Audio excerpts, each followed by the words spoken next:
Hi and welcome back to Feral Manor.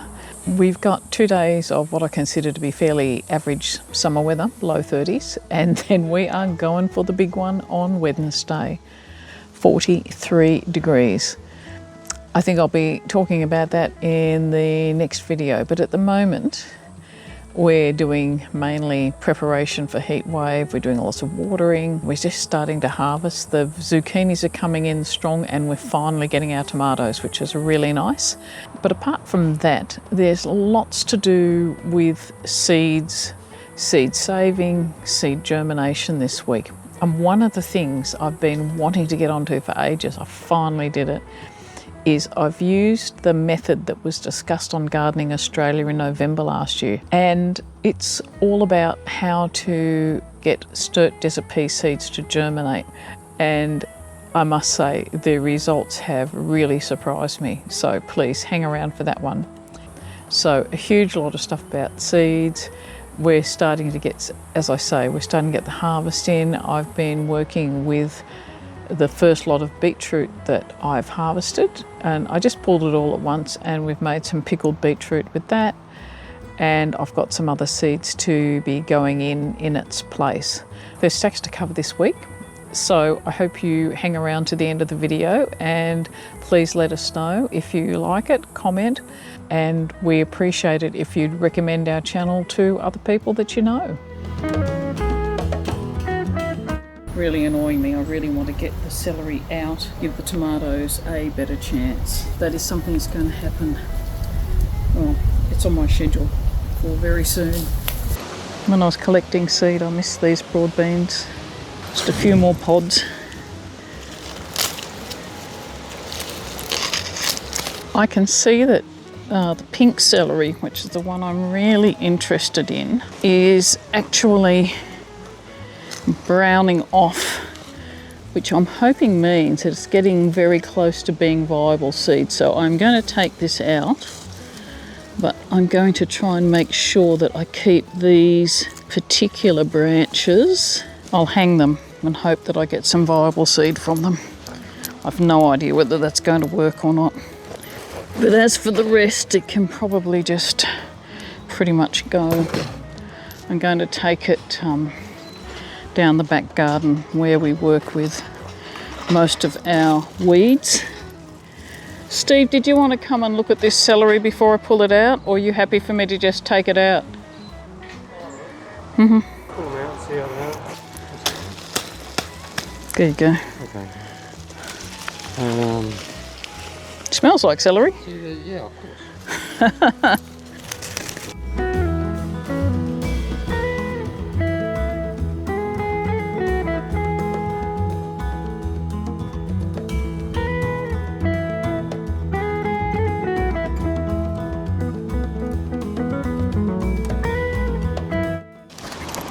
Oh, good. Oh, well, hopefully that one will be a good one for us. I think that'll work, hopefully. Yeah, it should do. So do you want to take some of those top leaves off? Or? I'm going to cut them off. All right, thanks. Oh, looks like I'm going to have to work on those tomatoes as well. They're definitely going to need restaking, or at least tying up. This tomato here is meant to be a cherry tomato. Oh, it has a nice large spider on the top. But the fruit is anything but cherry. Just look at this. Does that look like a cherry tomato to you? It doesn't to me.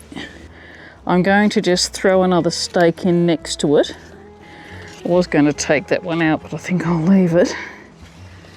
And just try and work with providing some additional support for that one. To me, this looks more like a patio variety, so whether there was a mistake in the labelling, it's always possible. This definitely does not look like a cherry tomato. Steve is OIC garlic in this household, so he's working on getting our new garlic crop happening. He's got a whole lot of garlic bulblets to get into the soil for next season. These are the different stages of garlic. Steve's planted some bulbils, and in the first year they'll grow to rounds. Then if you're lucky, your rounds will grow into maybe a small head, or depending on how big this round is, it could grow into a bigger head of garlic. And normally we'd plant just the cloves to get a new garlic crop. However, you can massively increase your garlic crop by growing bulbils of your favourite garlic plants. Now, it will take several years to get them up to eating size, but it's a far more cost-effective way to do this than buying whole cloves of garlic. Well, in the long term.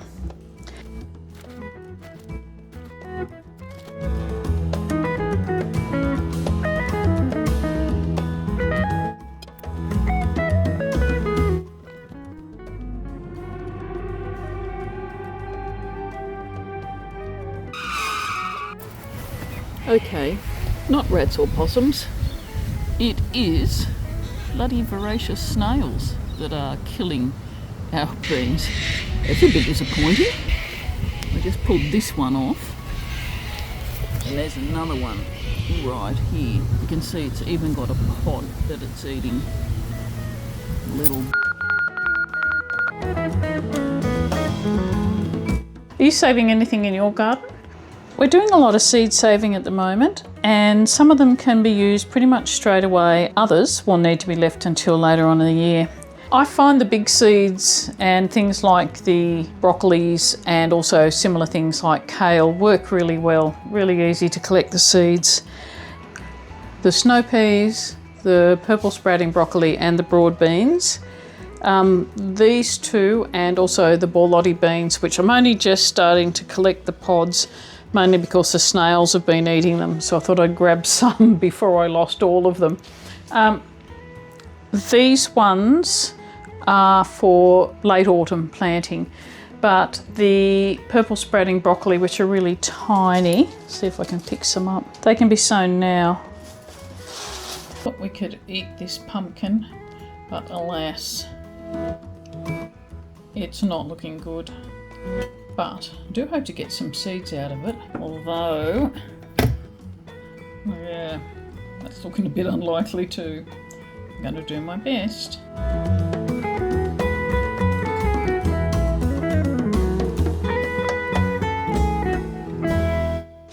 A while back, Tammy from Gardening Australia was learning about how to propagate Sturt Desert Peas.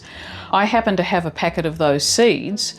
I thought I'd try her method to see whether this works to germinate these seeds. We've germinated Sturt Desert Peas before, but just in the normal fashion. So we're following the recipe which was given to her by the producer she spoke to. So that was 30 mils of hydrogen peroxide to 160 mils of water plus a few drops of detergent just to help it all wet through. So I've got my jar, I've got my water already measured out, and I'm just going to grab my hydrogen peroxide. That's 30 mils of hydrogen peroxide. I'm just going to add that to the water and get my seeds ready to go in. Now, according to the seed packet, all zones across Australia can germinate these seeds anytime from spring through summer into autumn, but not in winter. And according to the packet, it should take 7 to 14 days to germinate.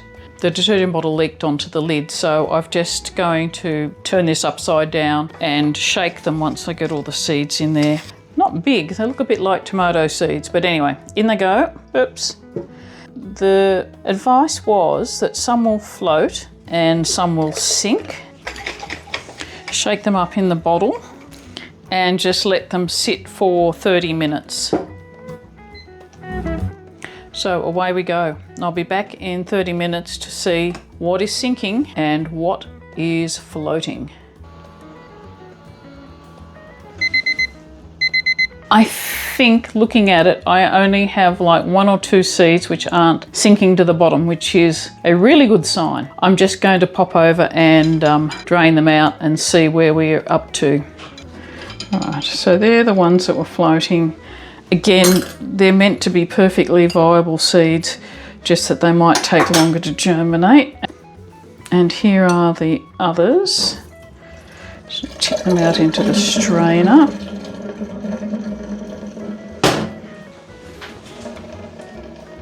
And they're the ones I've got left. The next thing is to get these out and planted into the seed pots. Well, according to my count, I've got 19 seeds. I'm not convinced about all of them.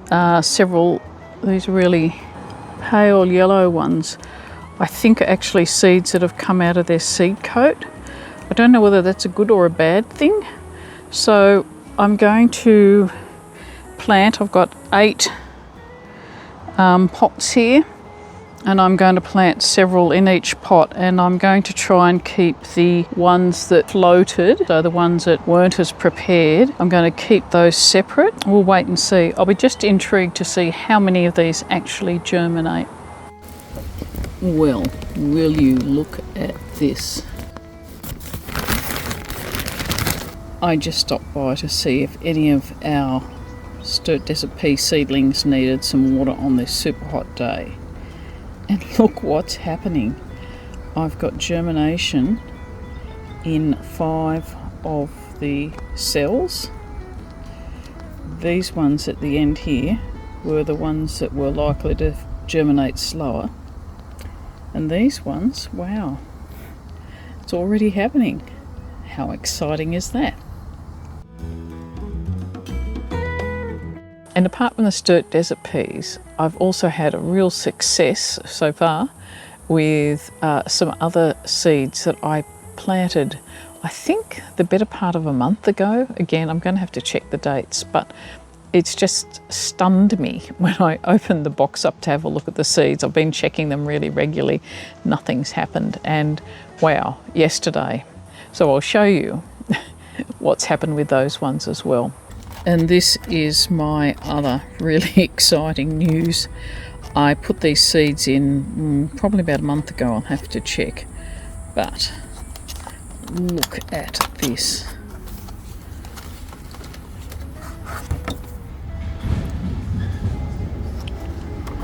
We have got a whole lot of blue devils sprouting, and I really hope that I will be able to bring these to full growth as seedlings.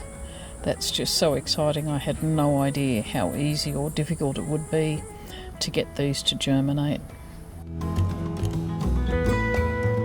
It's going to be a bit of a risk, but I am going to put some of my snake beans in this front garden bed. And yeah, there are snails everywhere. I'm just going to hope that they survive the first night. Who knows?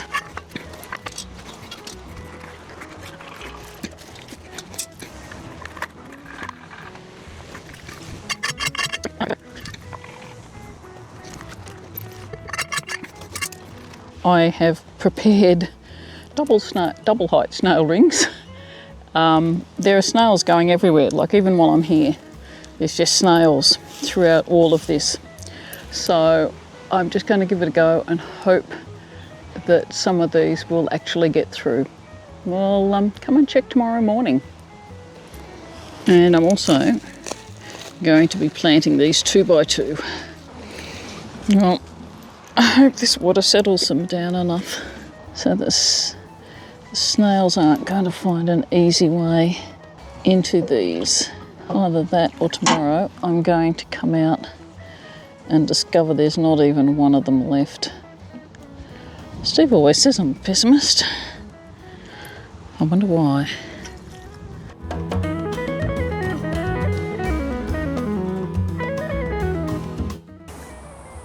Thanks for joining us here at Feral Manor this week. We appreciate that you've stuck around to the end of the video, and we hope to catch you next time. See you later. Bye.